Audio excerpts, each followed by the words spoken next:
Hey guys, Ken here from the Retro Toy Escapades channel in Malaysia. If you followed my last post, you'll know that I was anxiously awaiting on the word from the Hasbro Pulse Con 22 panel in regards to the new Indiana Jones toy merchandise.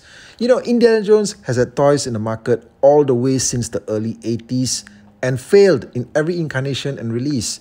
Most recently in 2008 as well. Okay, that one failed too. But Hasbro keeps trying. And you know what? God bless them for that. While there wasn't much news on any 4-inch scale figure line, they did showcase a very nice looking retro collection style indie figure that's pulled straight from the original canon Raiders of the Lost Ark series.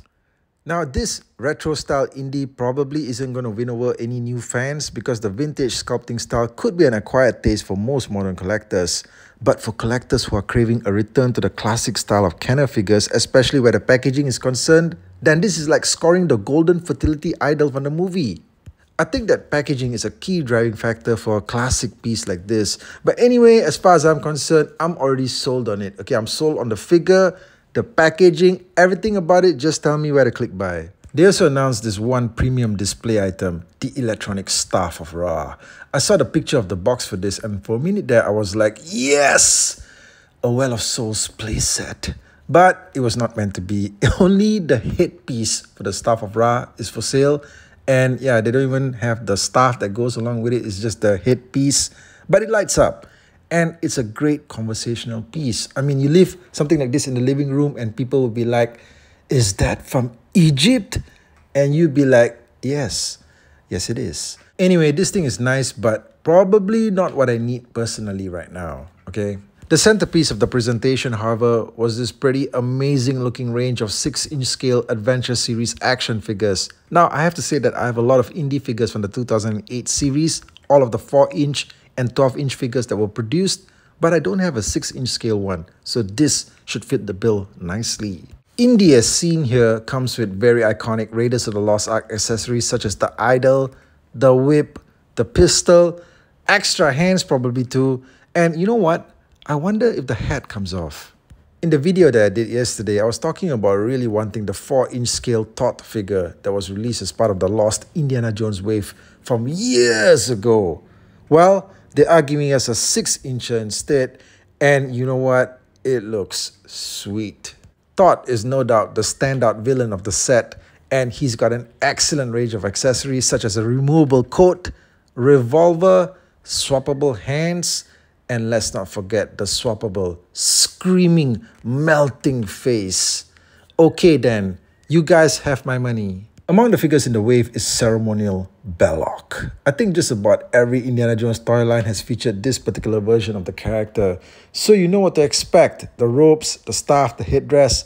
But how about a screaming head accessory as well? I mean, he was destroyed in the end by the forces of the Ark, right? Remember the scene that he was just like screaming and there was like lightning bolts coming out of his eyes and like blasting through a hole into all the soldiers and stuff like that.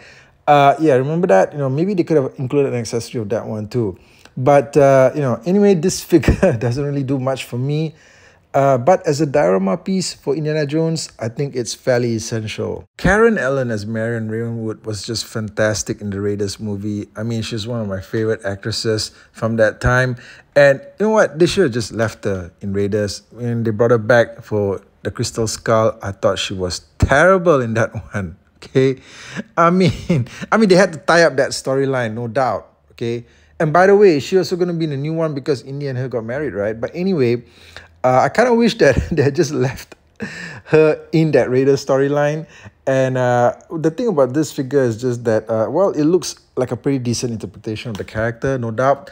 But judging from the performance of the previous Marion figures that were in the market, like from 2008, I feel that this thing is just going to be warming the shelves, you know. She comes with the monkey accessory, but how about the frying pan? Another figure that's destined to almost certainly, beyond a shadow of a doubt, become a pack warmer is Salah. Salah is a great, absolutely fantastic sidekick and supporting actor in the Raiders movie and also later on The Last Crusade. But as an action figure, I don't think that anybody really wants to own him because he's like the kind of character that, you know, again, just like Marion, from the last time around when the 2008 figures came out, he was just everywhere. You know, and this action figure rendition of him actually looks great. It looks like a great interpretation of the actor.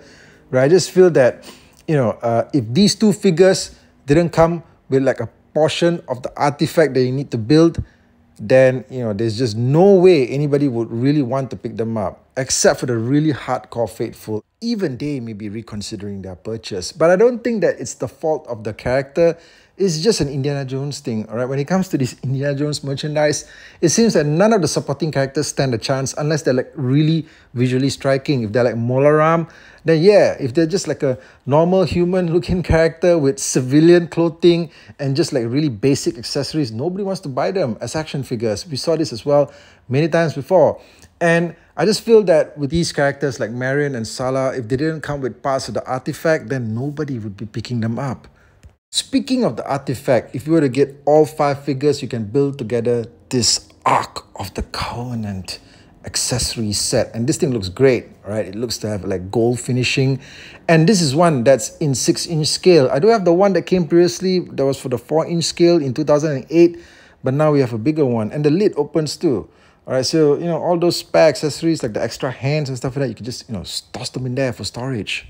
Guys, it's getting to be a great time to be an Indiana Jones fan once again. And I, for one, can't wait for all of these new toys, to check them out, to wait on the updates, to talk about them on the channel. So, hey, let me know what you guys think of these new visuals that we're seeing here, the images of the new action figures and all this stuff that's coming out from Indiana Jones. Let me know if you're an indie fan from way back in the day. What's your collection like? And I'll catch you guys again real soon with more content. Take care out there.